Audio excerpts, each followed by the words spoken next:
अस्सलाम वालेकुम। जीत की सोच में खुशामदीद। और आज के शो में हम बात करेंगे कि पाकिस्तान क्रिकेट बोर्ड ने आज दौरा बांग्लादेश सीरीज को लेकर यानी कि होम सीरीज को लेकर अपने स्क्वाड का ऐलान कर दिया है। और स्क्वाड में कौन कौन शामिल है उस पर बात करेंगे। 8 प्लेयर्स ऐसे हैं जो दौरा न्यूजीलैंड में पाकिस्तान के स्क्वाड का हिस्सा थे, लेकिन जब बांग्लादेश के लिए स्क्वाड का ऐलान किया गया है तो 8 प्लेयर्स वो ड्रॉप कर दिए गए हैं। वो कौन से 8 प्लेयर्स हैं और इसके साथ साथ वो कौन से ऐसे प्लेयर्स हैं जिनकी परफॉर्मेंसेज अच्छी रही हैं, पीएसएल में भी अच्छी रही हैं और इसके अलावा भी उनको जब जब मौका मिलता रहा अच्छी परफॉर्मेंसेज देते रहे हैं, लेकिन उनको स्क्वाड का हिस्सा नहीं बनाया गया। इस पर बात करेंगे। और इससे बढ़कर बाबर आजम, मोहम्मद रिजवान, शाहीन शाह अफरीदी को बांग्लादेश के खिलाफ होने वाले T20 सीरीज से ड्रॉप कर दिया गया है। पाकिस्तान क्रिकेट बोर्ड 2026 के वर्ल्ड कप को लेकर, एशिया कप को लेकर जो सितंबर में होना है, पाकिस्तान क्रिकेट बोर्ड अपने फ्यूचर प्लान्स शो कर रहा है। क्या इनके फ्यूचर प्लान में अब बाबर आजम, मोहम्मद रिजवान और साथ में शाहीन शाह अफरीदी नहीं है? ये बहुत बड़ा सवाल है,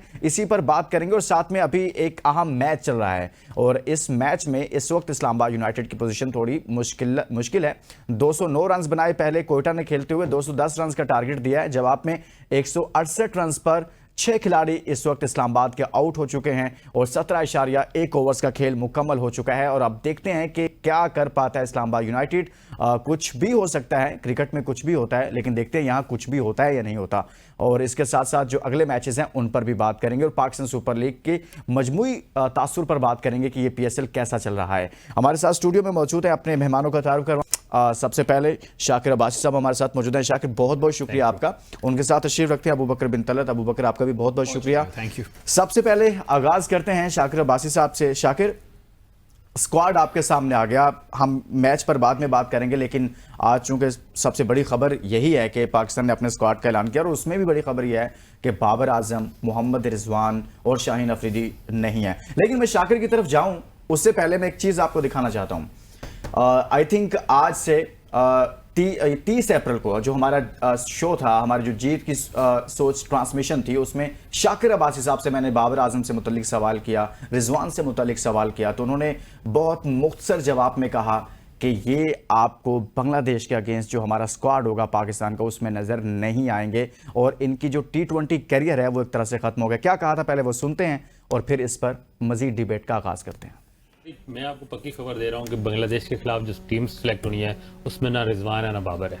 ये अच्छी बात है, यानी कि बाबर और रिजवान सिलेक्शन कमेटी के प्लान में बड़ी खबर दे रहे हैं। बाबर और रिजवान सिलेक्शन कमेटी के प्लान्स में है ही नहीं है। ये हमारी जीत की सोच में शाकिर अब्बासी साहब ने 30 अप्रैल को कहा था और आज जब स्क्वाड का ऐलान हुआ है तो उस वक्त बाबर, रिजवान नहीं थे स्क्वाड में। और जब ये बात हो रही थी, जब ये डिबेट चल रही थी कि वो नहीं होंगे, तो शायद ऐसा लग नहीं रहा था कि ये मुमकिन नहीं है, क्योंकि रिजवान तो रन्स भी कर रहे थे। शाकिर, कैसे आपने इतने वसूख के साथ कह दिया कि पाकिस्तान क्रिकेट बोर्ड पहले से ये फैसला कर चुका था?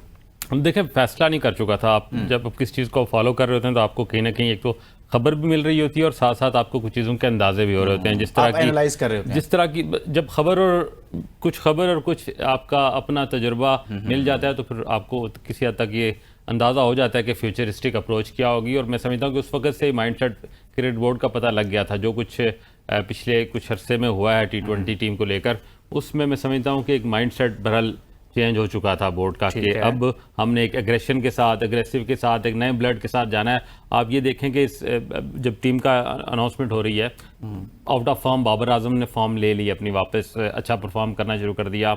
इसके बावजूद और रिजवान, जिन्होंने उनकी टीम तो बहुत बुरा परफॉर्म किया, लेकिन रिजवान के PSL 10 में बड़े रन हैं। इस सारी सूरत हाल में पाकिस्तान क्रिकेट बोर्ड ने दोनों को फिर भी कंसिडर नहीं किया। एक तो बुरी परफॉर्मेंस होती है, आउट ऑफ फॉर्म होते हुए तो लाजमी था, लेकिन परफॉर्मेंस देने के बावजूद भी कंसिडर नहीं किया। इसका मतलब है कि उस वक्त ही इनके प्लान से वो आउट हो चुके थे और पाकिस्तान क्रिकेट बोर्ड ये चाहता था कि T20, क्योंकि आगे T20 के अब एशिया कप है, वर्ल्ड कप है, उसकी तैयारी है, तो पाकिस्तान को वो अमेरिका वाला रिजल्ट नहीं लेना अब। इसलिए अब हम एक एग्रेसिव अप्रोच के साथ, नए टैलेंट के साथ, बेहतर स्ट्राइक रेट वाले 200 प्लस वाले प्लेयर्स के साथ जाना है और यही अप्रोच आपको यहाँ पर नजर आएगी। अभी शाहीन शाह अफरीदी को भी जो है वो ड्रॉप किया गया ताकि उनकी भी परफॉर्मेंस इस टूर्नामेंट में कोई बुरी नहीं है, लेकिन पाकिस्तान क्रिकेट बोर्ड की जो एक सोच है ना, अप्रोच है, वो सामने आ गई है कि अब T20 के लिए एक नई बिल्डिंग खड़ी करनी है, एक नया बिल्डअप होगा और वो नजर आ रहा है। और अच्छी बात है, रीबिल्ड पाकिस्तान टीम, बिल्कुल ऐसे कर री इमर्जिंग कह लें। चलें जी, अबू बकर बिन तलत, बाबर रिजवान को ड्रॉप करना, शाहीन अफरीदी को ड्रॉप कर देना, यार ये तो बड़े सुपरस्टार्स हैं पाकिस्तान के लिए, बड़ी अच्छी अच्छी परफॉर्मेंसेस हैं। अभी रिजवान ने इतने ज़्यादा अच्छे रन्स किए, समझ से बाहर नहीं है ये। देखिए लुकमान, पाकिस्तान से आगे तो कोई भी नहीं है, पाकिस्तान से बड़ा कोई सुपरस्टार नहीं है, चाहे जितना मर्जी बड़ा नाम हो। लेकिन जो अभी जिक्र हो रहा था बार बार कि पाकिस्तान क्रिकेट बोर्ड ने ये माइंडसेट, ये अप्रोच बना ली है कि T20 क्रिकेट को सामने रखते हुए, मॉडर्न डे क्रिकेट को सामने रखते हुए रिजवान और बाबर पर्टिकुलरली, क्योंकि शाहीन के हवाले से जिस तरह शाकिर ने भी बोला कि उनकी परफॉर्मेंस तो रीजनेबल है, उनको जो बिठाया गया, और मैं अभी आपको बता रहा हूं कि तीनों प्लेयर्स को ये बोला गया है कि हम आपको रेस्ट दे रहे हैं, चूंकि ये बांग्लादेश की जो सीरीज है वो इतनी ज्यादा कोई स्ट्रेंथ वाली टीम उनकी नहीं है, होम कंडीशंस हैं। अच्छा, ये तो यंगस्टर्स को ट्राई कर, एग्जैक्टली मैं लेकिन ये आपको इसलिए मैं इससे पूछ रहा हूं कि रेस्ट और ड्रॉप दोनों में फर्क होता है। देखिए वैसे तो ऑनेस्टली आपको बताऊं कि आज से पहले भी पाकिस्तान क्रिकेट बोर्ड की हिस्ट्री ये बताती है कि किसी को भी ये नहीं कहा जाता कि आपको ड्रॉप एग्जैक्टली आपको ड्रॉप किया जा रहा है, मैसेज यही कन्वे किया जाता है ऑफिशियली कि आपको रेस्ट दिया जा रहा है, आप जरा यंगस्टर्स को मौका दे दें। लेकिन बंदा खुद समझ जाता है, और जो क्रिकेट को बड़ी माइन्यूटली फॉलो कर रहे होते हैं, it was on the cards, जैसा शाकिर ने कहा कि 30 अप्रैल को जो आपने बताया प्रोग्राम में भी इस चीज का जिक्र किया था। लेकिन वो पाकिस्तान क्रिकेट बोर्ड क्या है, वो कौन लोग हैं जिन्होंने ये माइंडसेट बना लिया, वो कौन लोग हैं जो डिसीजन मेकर्स हैं, और क्या ये डिसीजन सिर्फ बांग्लादेश की सीरीज की हद तक है या वाकई मिड टर्म और लॉन्ग टर्म प्लान्स हमने बनाए हैं। क्योंकि हम ये करते हैं कि हम बेसिकली एक फॉरेन कोच को लेकर आते हैं और उसको मैसेज कन्वे करते हैं कि आपने 2 साल के लिए प्लान्स देने, हम आपको सपोर्ट करेंगे और एग्जीक्यूशन आपने करवानी, हमें रिजल्ट चाहिए। लेकिन उस फॉरेन कोच को हम 2 माह भी काम नहीं करने देते। अब जो पाकिस्तान क्रिकेट बोर्ड ने जो ये प्लान बनाया है, और जो फॉरेन कोच को अभी न्यूली अपॉइंटेड फॉरेन कोच को बांग्लादेश की सीरीज में जिनका करियर स्टार्ट हो गया एज अ हेड कोच, उनका माइंडसेट बिल्कुल मैच नहीं कर रहा पाकिस्तान क्रिकेट बोर्ड से। He is willing to take Babar Azam and Rizwan back to the team. अब देखना यह है कि क्या ये लॉन्ग टर्म पॉलिसी है या सिर्फ बांग्लादेश की सीरीज की हद तक है। भाईजान, ये तो अबू बकर साहब नई कहानी सुना रहे हैं कि ये जो आपके कोच हैं, अभी इस्लामाबाद का मैच भी चल रहा है, इसके जो कोच हैं वो पाकिस्तान टीम के कोच तैनात हो चुके हैं और 26 वो जिम्मेदारियां संभालेंगे। उनका माइंड तो यह है कि वो बाबर रिजवान को साथ लेकर चलना चाहते हैं। देखिए, ये सीरीज़ का रिजल्ट आपके सामने आ जाएगा। उसके बाद अगर पाकिस्तान बहुत जो नया टैलेंट हमने जिसको मौका दिया, उसने अगर उस लेवल पे परफॉर्म किया जिस लेवल पे हमारी एक्सपेक्टेशन है, और पाकिस्तान क्रिकेट बोर्ड को कायल कर लिया उनकी परफॉर्मेंस ने कि हम इनके साथ ही आगे चले तो चलेंगे, और क्रिकेट बोर्ड समझ गया कि इनके बगैर हम काम चल सकते हैं। लेकिन अगर यहाँ पर भी होम सीरीज में न्यूजीलैंड वाला कोलैप्स जब हो जाए, उस तरह का कोलैप्स हुआ तो यकीनन रिकंसिडर तो करेंगे। अभी बांग्लादेश यूएई से कमजोर तो नहीं है, ठीक है ना। बाबर और रिजवान को कमजोर प्लेयर नहीं है। हाँ। बेशक अब ऑन द फील्ड कमजोर है, लेकिन ऑफ द फील्ड ये कमजोर नहीं है। इनके बड़े कनेक्टिविटी हैं, बड़ा मामलात हैं, तो वो अपने वो तमाम मामलात को उसी तौर पे भी उनको रोका जा सकता है कि जो नया टैलेंट हमने आज जो अनाउंसमेंट की है, ये लड़के अब परफॉर्मेंस दें, अपने इंटेंट दिखाएं, एक मॉडर्न डे क्रिकेट खेल के बताएं बोर्ड को कि अब इनकी जरूरत नहीं है, हम आ गए हैं। अगर ये भी परफॉर्म ना कर पाए, अच्छा, बांग्लादेश जैसी टीम के खिलाफ भी परफॉर्म, अभी यूएई ने हरा दिया बांग्लादेश को, आपको पता है। तो अबू बकर, बांग्लादेश कोई मुश्किल लगती है। Cricket is a very funny game, और स्पेशली जब पाकिस्तान की अगर बात करें ना, तो पाकिस्तान किसी भी टीम को किसी भी वेन्यू में हरा भी सकता है, और किसी भी टीम के अगेंस्ट बेशक होम कंडीशन से हार भी सकता है। ये बांग्लादेश की अभी रिसेंट पास्ट में एग्जांपल हमारे सामने है। लेकिन द फैक्ट इज कि अगर ऑन द कार्ड्स भी बात की जाए, ऑन द पेपर भी बात की जाए, तो ये वाली टीम भी पाकिस्तान की किसी भी सूरत में बांग्लादेश से कमजोर नहीं है। ये बहुत अच्छा टैलेंट है, बहुत अच्छा कॉम्बिनेशन है, और अगर इसको अच्छे तरीके से बैलेंस को एग्जीक्यूट करा जाए पाकिस्तान, मतलब अब प्रॉब्लम यहां पे ये है कि साहिबजादा फरहान के आगे सिलेक्शन कमेटी ने विकेट कीपर बैट्समैन के तौर पे उनको सिलेक्ट किया है स्क्वाड में। अब अगर साहिबजादा फरहान को फखर जमान, साइम अयूब और मोहम्मद हारिस की मौजूदगी में जिस परफॉर्मेंस के ऊपर उनको पिक किया गया, जो कि एज एन ओपनर थी, तो आप उनको कहां खिलाएंगे? अगर आप उनको लोअर मिडिल ऑर्डर में खिलाएंगे तो वो कैसे परफॉर्म करेगा? और अगर वो परफॉर्म नहीं करेगा तो दोबारा बैक टू स्क्वायर वन वाली सिचुएशन में हम चले जाते हैं। तो जिसने जिस नंबर पे परफॉर्म किया है, जिसकी बेस के ऊपर आपने उसे सिलेक्ट किया है, प्लीज अगर मौका देना है तो उसको उसी स्पॉट में मौका दे, बांग्लादेश की उसी पर मौका देना चाहिए। अच्छा शाकिर, बाबर रिजवान तो ड्रॉप हुए हैं, लेकिन शाहीन अफरीदी को इसलिए ड्रॉप तो नहीं कर दिया कि चले बाबर रिजवान को कर रहे हैं तो अब साथ में शाहीन को भी कर दें? क्योंकि एक अजीब सा एक माहौल क्रिएट हुआ है ना। बाबर एक तरफ नजर आते हैं, बाबर रिजवान और शाहीन एक तरफ नजर आते हैं। एक माहौल ऐसा बना है जैसे हम कह लें कि एक नजर मारें तो हमें थोड़ा सा है तासुर ये मिलता है। तो ये वजह तो नहीं कि उनको किया तो भाई इसको भी कर दो, बैलेंस कर दो। मेरा ख्याल है उसको भी रेस्ट की जरूरत थी, लेकिन मैं चाह रहा था साथ साथ हारिस रऊफ को भी रेस्ट दे देनी चाहिए थी। हमारे पास अब्बास अफरीदी की सूरत में एक बेहतरीन टैलेंट मौजूद था, जिसने इस बार भी कंसेक्टिव उसकी परफॉर्मेंस है, पिछला PSL और ये भी। और जब आप PSL की कंसेक्टिव परफॉर्मेंस, कंसिस्टेंट परफॉर्मेंस को जो है वो कंसिडर नहीं करेंगे T20 टीम के लिए, वो भी होम सीरीज़ की, तो ये गलत बात होगी। मैं बड़ा अप्रिशिएट करता हूँ जिस तरह फरहान को उनकी डोमेस्टिक में और उनकी PSL की परफॉर्मेंस पे आपने टीम में जगह दी। अब जिस तरह बकर ने कहा कि जहाँ जिस मकसद के लिए आपने उनको चूज़ किया है उसी मकसद के लिए उसी नंबर पे फिर उनको खिलाएं, वरना उन्हें लोड द आर्डर खिलाकर ख़राब ना करें। इसी तरह मैं समझता हूँ कि अगर हारिस रऊफ को भी रेस्ट दे ही दी जाती, जो रेस्ट ही समझी जा रही है, अगर दे दी जाती और अब्बास अफरीदी की सूरत में एक हमारे पास ऑप्शन मौजूद था। मैं तो अभी नसीम शाह को भी इतनी, देखो नसीम शाह हमारा वो क्रिकेटर है जो तीनों फॉर्मेट अभी भी खेल रहा है, तो इस तरह की सीरीज़ में उसको भी मौका बिठाया जा सकता है। तो सारी सिचुएशन में जहाँ जो मैं इस सिलेक्शन में जहाँ मुझे एतराज़ है वो ये है कि हमने सुफियान मुकीम को बिल्कुल ही कारण मैं ये सवाल करने वाला था। चलिए इस सवाल को कुछ अबू बकर से इसका आगाज़ करें। अबू बकर, इस पूरी टीम के अंदर कौन कौन से ऐसे प्लेयर हैं आपको नज़र आ रहे हैं कि यार ये सिलेक्ट नहीं हो पाए? ये 16 रुकनी मेरे सामने जो फहरिस्त है ना, ये इसमें ये भी होना चाहिए था, इसकी भी जगह बनती थी। लुकमान, जब मैच स्टार्ट हुआ तो ऑफ द रिकॉर्ड में और शाकिर साहब ये डिस्कशन कर रहे थे कि when did the last time Pakistan का किसी भी टीम के अगेंस्ट, किसी भी सीरीज के अगेंस्ट स्क्वाड बनाए और लेफ्ट आर्म पेसर हमारी टीम में नहीं है। तो ये बड़ा ही रेयर हमने देखा कि बड़े अरसे से हमारे पास ऐसे लेफ्ट आर्म सीमर्स मौजूद थे जो पाकिस्तान के लिए ओवर एंड ऑल परफॉर्मेंस या पाकिस्तान के लिए रिप्रेजेंटेशन कर रहे थे।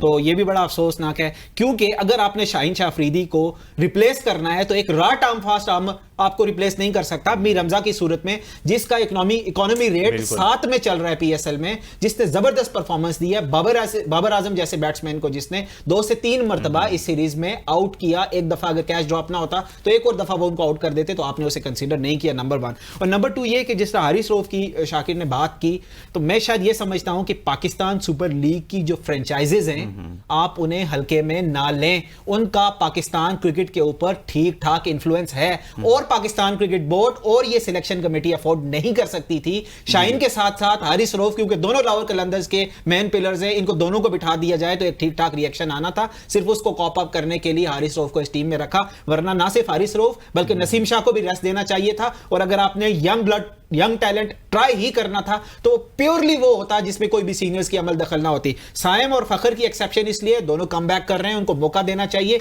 क्योंकि वो पाकिस्तान के फ्यूचर अप्रोच में, पाकिस्तान के फ्यूचर सेटअप में बहुत मेन रोल है उनका। आप इसकी एग्जांपल एक ये देख ले कि फखर और साइम का बाहर निकलना और हमारी टीम T20s में संभल नहीं सकी। हालत हुई है सबके सामने। वो शाकिर, आप क्या समझते हैं? मैं आपके सामने भी यही सवाल रखता हूँ कि स्क्वाड में जो हमारे सामने है, इसमें आप क्या समझते हैं कि यार ये प्लेयर जो है ना, ये बाहर है, इसको होना चाहिए? वो कौन कौन से हो सकते हैं? लेकिन हमें T20 फॉर्मेट के लिए अगर टीम ही बनानी है तो हमें सिर्फ बैटर्स वाली साइड पे फोकस नहीं करना था, हमें बॉलर्स वाली साइड पे फोकस करना था। और आज का मैच देख लें, पिछला मैच देखें, इस टूर्नामेंट में कम मौके मिले सलमान अरशाद को, लेकिन he is a specialist T20 fast bowler. इतना बेहतर परफॉर्म करने के बावजूद PSLs में, दुनिया भर की लीग्स में जाके, वो दुनिया भर की तमाम लीग तकरीबन उसने साइन के लिए और साइन किए। एक ऐसा लड़का जो T20 स्पेशलिस्ट है। मैं समझता हूँ कि सोहेल तनवीर के बाद ये अब T20 स्पेशलिस्ट में एक बॉलर के तौर पर उसको देख रहा हूँ, जिसकी स्ट्रेंथ उसका यार्कर है, जिसकी स्ट्रेंथ उसका स्लो बाउंसर है। ये चीज़ें, ये उसका एक्शन भी बड़ा मुश्किल है रीड करना। बिल्कुल। तो ये सारी पोजीशन में मैं समझता हूँ कि जिस तरह आप शाहीन को आपने रेस्ट दिया, नसीम शाह को रेस्ट दे देते, इसमें हारिस रऊफ को दिया जा सकता था और उसका डेब्यू कराएं। उसका लॉन्ग ड्यू है डेब्यू। आज भी उसकी परफॉर्मेंस देखें, उसने 8 की एवरेज से चला, वो उधर मैच का सामना करना पड़ा है। इसी पर फिर से बात करते हैं। मैच खत्म हो गया। अबू बकर, इस्लामाबाद यूनाइटेड के साथ आज हुआ क्या है? 210 रन का टारगेट था, 179 रन किए।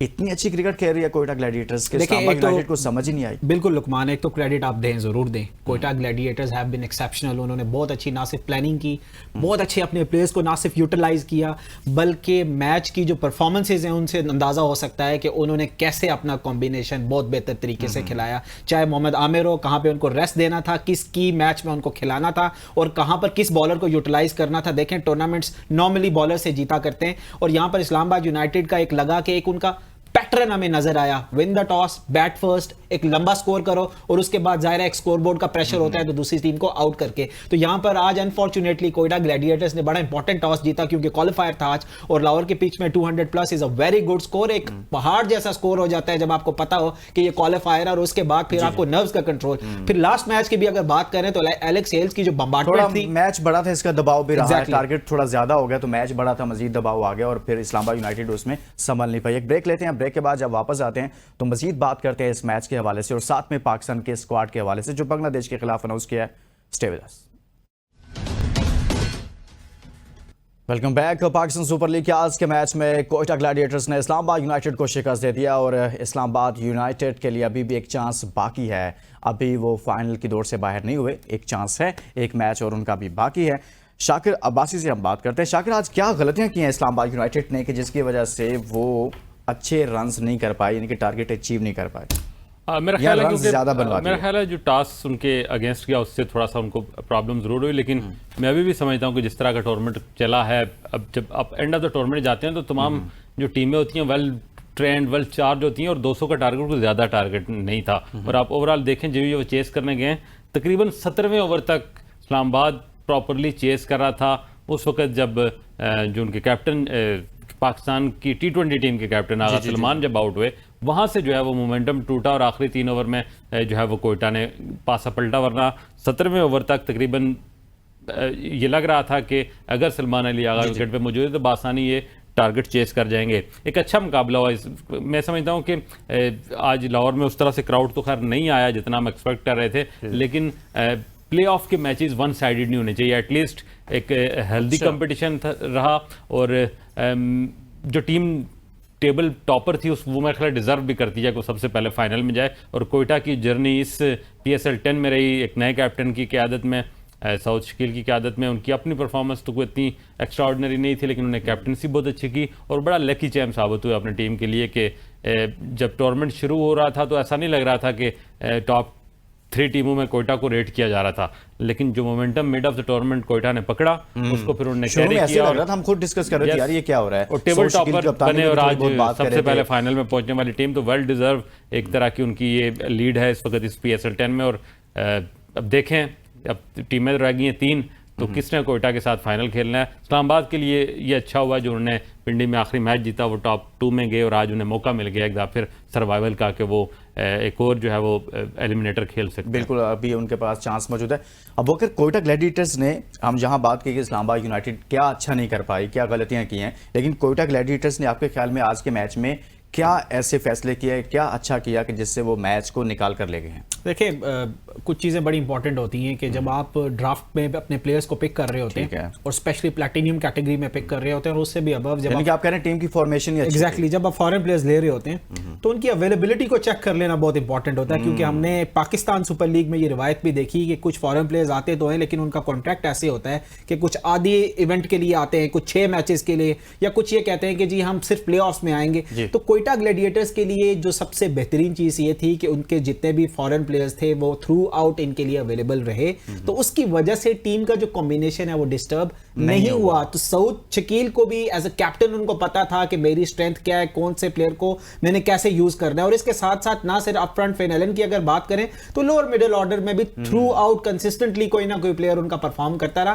क्योंकि यहां पे ये भी एक पैटर्न हमें नजर आया कि एक टीम ने बड़ा अच्छा स्टार्ट लिया लेकिन जब कोलैप्स शुरू हुआ तो उसके बाद सारे प्लेयर्स उसके आउट होना शुरू हो गए। लेकिन डिफरेंट स्टोरी थी आज। द मोमेंट कोयटा ने टॉस जीता उसके बाद उन्होंने मेक श्योर किया कि हम एक बड़ा स्कोर बनाएं और बड़े स्कोर का जो प्रेशर है वो फील करवाएं इस्लामाबाद यूनाइटेड को, जो कि फील हुआ, क्योंकि एलेक्स हेल जैसे प्लेयर्स को भी जब ये इस तरह का बड़ा प्रेशर हो तो उनको पता होता है कि from the very first ball हमने जाना है चौके के लिए, छक्के के लिए। वैसा हुआ और ये एक अपॉर्चुनिटी भी होती है एज अ बॉलर भी, तो उसको यूटिलाइज किया, वेलकम किया कोयटा ग्लैडिएटर्स ने। और किसी मोमेंट पे भी इस्लामाबाद यूनाइटेड को उन्होंने वापस नहीं आना दिया। 2 अच्छी परफॉर्मेंसेज हैं जो आपने इंट्रो में भी जिक्र की, साहबजादा फरहान की और सलमान अली आगा की, लेकिन वो काफी नहीं थी। इंडिविजुअल परफॉर्मेंसेज की बेस के ऊपर आप एक आधा मैच जीत सकते हैं, तो इतने बड़े इवेंट में, क्रूशियल मैच में आप आगे नहीं जा सकते। अच्छा शाकिर, हम फहीम अशरफ की बार मैंने कल भी अपने शो में उन पर बात की है। आज देखें उन्होंने 23 बॉल पर 45 रन बनाए हैं कोयटा की तरफ से, और फहीम पर तो बड़ी तनकीद होती थी, मैं भी तनकीद करता रहा, बाकी दोस्त भी करते रहे कि यार ये कहाँ से आगे थे चैंपियंस ट्रॉफी में, लेकिन इंप्रूव किया इन्होंने काफी ज्यादा। ये टूर्नामेंट फहीम के लिए बहुत एक्सेप्शनल रहा as a bowler, as a batter, proper जो एक अराउंड उनसे परफॉर्मेंस जिस परफॉर्मेंस की तवक्को उनको उनसे कौमी टीम में की जाती है, ऐसी अगर वो परफॉर्मेंस कौमी टीम की तरफ से देते जाएं तो हम भूलने की कोशिश करेंगे अब्दुल रज़ाक अज़हर महमूद को, कब कहेंगे कि एक जो है वो हमें एक ऐसा ऑलराउंडर मिल गया जिसकी कौमी टीम को ज़रूरत है। अगर फ़हीम ने इस वक्त जो रिदम पकड़ा है, इसी बुनियाद पर आपने जैसे कहा कि उसको स्क्वाड में भी शामिल किया गया, आज के मैच में भी उसकी वो बरकरफ्तार इनिंग्स, और फिर आके आपने जो हेल स्टॉर्म रोका है, आके आपने उसको 0 पे आउट किया और वहां से ही एक तरह की चेस में जो सबसे बड़ी दरार डाली है वो फहीम ने उस वक्त डाल दी टॉप ऑफ द शुरू की इनिंग्स में ही। तो आज की मैच की परफॉर्मेंस तो फ़हीम की है ही, लेकिन थ्रू आउट उस टूर्नामेंट में उसने बड़ा अच्छा उसके कैमियो लगे हैं, उसने जहाँ ज़रूरत पड़ी टीम के लिए परफॉर्म किया। और ये कोयटा के लिए बड़ा ज़बरदस्त साबित हुआ कि ऐसा प्लेयर जिससे मैं नहीं समझता, कोई भी ये नहीं एक्सपेक्ट कर रहा था कि इस टूर्नामेंट में एक लीडिंग परफॉर्मर होगा। फ़हीम निकल कर सामने आया और फ़हीम को ये जो एक कारकर्दगी का एक उनका तसलसल है, इसको कैरी करें, कौमी टीम में भी जाके परफॉर्म करें, ताकि जब हम उनकी सिलेक्शन पर एतराज़ करते हैं तो जब अच्छा खेलेंगे, अच्छा परफॉर्म करेंगे तो हम उसकी तारीफें भी करेंगे जैसे आज कर रहे हैं। लुकमान, अगर आप इजाजत दें तो मैं इसी में थोड़ा सा ऐड करना चाहूंगा। अच्छा, ये बड़ी इंटरेस्टिंग चीज है कि आज जब स्क्वाड अनाउंस हुआ, पाकिस्तान नेशनल स्क्वाड बांग्लादेश के खिलाफ, तो इनिशियली फ़हीम अशरफ उस स्क्वाड का हिस्सा नहीं थे। आज फिर ऐसा हुआ है। Initially Faheem Ashraf was not part of the squad जो सिलेक्टर्स ने बनाई थी। ये बाद में माइक हसन ने 3 चेंजेस की जो टीम सिलेक्शन बनाई थी सिलेक्टर्स ने। उसके बाद यह बहुत बड़ी बात है, सुफियान मुकीम को इंक्लूड किया सिलेक्टर्स ने, अब्बास अफरीदी को और हैदर अली को। ये वो 3 नाम है जो काटे माइक हसन ने। उनकी जगह फ़हीम अशरफ, हुसैन तलत और इसके साथ साथ इन्होंने एक और बैट्समैन इन्होंने इंक्लूड किया, नसीम शाह। नसीम शाह को भी रेस्ट दे रहे थे सिलेक्टर्स, और इन्होंने माइक हसन ने नसीम शाह को भी इंक्लूड किया। तो ये तीनों नाम चेंजेस हुई स्क्वाड में दोबारा अनाउंसमेंट से आधा घंटा पहले। और फ़हीम अशरफ का जो आपने जिक्र किया, लकी ना सिर्फ उनके लिए PSL साबित हुआ, बल्कि ये माइक हसन भी उनके लिए बड़े लकी साबित हुआ। ये तो आप बहुत बड़ी खबर दे रहे हैं कि अगर ऐसा हुआ है तो ऐसा ही हुआ सर, बिल्कुल ऐसा हुआ है ऐसा। मेरे लिए थोड़ा सा इसमें ये होगा कि आप 3 तब्दीलियां जो सिलेक्टर्स करें और आके राइट ऑफ कर दे कोच, एक नया कोच को ये स्ट्रेंथ बहरहाल खास करके फॉरेन कोच को पाकिस्तान में ये मिलते हैं इख्तियार, और ये मिलने भी चाहिए। और फिर कोच ने जो टीम बनाई है उससे रिजल्ट भी लेने चाहिए। शुरू में ही मिलते हैं, शुरू में रिजल्ट देंगे, अगर रिजल्ट देंगे तो फिर आप ये इख्तियारात कैरी ऑन करेंगे ना। जब आप देखें ना, एक टीम आप बनाना है, एक मैंने बनाई है, आप कहते नहीं मैं इसमें तब्दीलियां लाऊंगा, तो फिर मैं आपसे ये तो करूंगा ना जो तब्दीलियां आपने लाई हैं इसके साथ मुझे रिजल्ट भी दें। तो एक अच्छी फ़हीम अशरफ बड़ा अल्टीमेट इस टूर्नामेंट में, वो इस इवेंट में जो है सीरीज़ में उनका हक बनता था। जिस तरह हसन अली को परफॉर्मेंस को बुनियाद पर वापस लाएं, फ़हीम अशरफ ने सिर्फ परफॉर्म नहीं किया, उन्होंने विनिंग परफॉर्मेंस दी है अपनी टीम के लिए। कंट्रीब्यूटर नहीं रहे, वो विनर रहे हैं टीम के लिए, मतलब और वो डिजर्व करते थे। बिल्कुल एक चीज़ और भी हुई है, उस्मान खान आज के मैच पर इसलिए इतनी हम डिस्कशन नहीं कर रहे हैं क्योंकि अभी इस्लामाबाद के पास अभी चांस मौजूद है और कोयटा तो आगे फाइनल के लिए, लेकिन सिलेक्शन पर ही हम बात कर रहे हैं। जो आज स्क्वाड अनाउंस हुआ है, उस्मान खान को बड़े लंबे अरसे के बाद ड्रॉप कर दिया गया है। उस्मान साहब पर एतमाद उठ गया पाकिस्तान क्रिकेट बोर्ड का। उस्मान, मैं आपको ऑनेस्टली अगर बताऊं, अगर आप मेरी पर्सनल ओपिनियन अगर जाने, और उसके बाद उस्मान खान को क़यामत तक ड्रॉप ही नहीं करना चाहिए। उस्मान खान ने ना सिर्फ पाकिस्तान क्रिकेट के साथ ज्यादती की, उन्हें अपनी जात के साथ ज्यादती की है बेसिकली। वो यूएई में अगर थे तो आई डोंट नो, मैं आज तक मुझे वो कोई जेन्युइनली बंदा नहीं बता सका कि वो कौन बंदा था जिसने उस्मान खान को राजी किया और उसके बाद ये भी कमिट किया कि आप परफॉर्म करो या ना करो, थ्रू आउट 1.5-2 साल हम आपको खिलाएंगे just for the sake of कि हम आपको वापस ले लें। वो पूरा हो गया। पाकिस्तान में आप इस तरह नहीं चल सकते। पाकिस्तान एक क्रिकेट को लेके ना, यहां पर एक नहीं, 2 नहीं, 5-5 बंदे तैयार बैठे हुए होते हैं किसी एक पोजीशन के लिए, और उस्मान खान ने तो बिल्कुल जस्टिफाई नहीं की और उनको मिडिल ऑर्डर में भी खिलाया, लोअर मिडिल ऑर्डर में भी खिलाया, और एंड ऑफ द डे उनको जो आखिरी सीरीज है ऊपर भी खिलाकर देखा हमने। लेकिन उस्मान खान की परफॉर्मेंस किसी भी तौर पर इंटरनेशनल स्टैंडर्ड के अकॉर्डिंगली नहीं थी। ऑल्दो उन्होंने बहुत अच्छा परफॉर्म किया पाकिस्तान सुपर लीग में, लेकिन वो जो पाकिस्तान सुपर लीग की परफॉर्मेंस थी वो रेप्लिका नहीं कर सके इंटरनेशनल इवेंट्स में। तो अल्टीमेटली ऐसा होना था और वो शायद अभी भी मैं समझता हूं बहुत देर से हुआ, बहुत पहले हो जाना चाहिए था। एक ब्रेक लेते हैं, ब्रेक के बाद वापस आएंगे तो नेक्स्ट मैच पर भी कुछ बात करेंगे और साथ में आज के मैच के हवाले से भी, जिसमें कोयटा ग्लैडिएटर्स ने अपना मैच जीता, इस्लामाबाद यूनाइटेड को शिकस्त हुई है, और साथ में बांग्लादेश के खिलाफ पाकिस्तान का स्क्वाड, इस पर बात करें इस ब्रेक के बाद। Stay with us. Welcome back. और आप कुछ बात करेंगे नेक्स्ट मैच के हवाले से कि नेक्स्ट मैच भी बहुत अहम है। कराची लाहौर कलंदर्स एक नाम रखती है, कराची किंग्स अपना एक मुकाम और अपना एक नाम रखती है। ये मैच कैसा होने जा रहा है और इसकी अहमियत कितनी है, और इस पर आगाज़ करते हैं शाकिर अब्बासी साहब से। शाकिर, ये जो नेक्स्ट मैच है, आज का मैच तो आपने देखा कि इस्लामाबाद यूनाइटेड को शिकस्त होगी, कोयटा ने अपना मैच जीत लिया। जो अब नेक्स्ट मैच है, ये कैसा मैच है आपको देखने को मिलेगा? मैं समझता हूँ दोनों तगड़ी टीमें और एक तरह का इनकी रवायती एक हरीफ भी समझे जाते हैं एक दूसरे के। तो लाहौर में हो रहा है तो लाहौर के शायद होम ग्राउंड का थोड़ा बहुत एडवांटेज होगा। कराची वालों को तो कराची में भी देखने कम लोग आए हैं, तो लाहौर का ये एक है कि लाहौर, और मुझे सबसे ज़्यादा दुख तो पेशावर का है कि एक ऐसी टीम जो सबसे ज़्यादा क्राउड पुलर थी, लाती थी क्राउड को, वो बाहर होगी।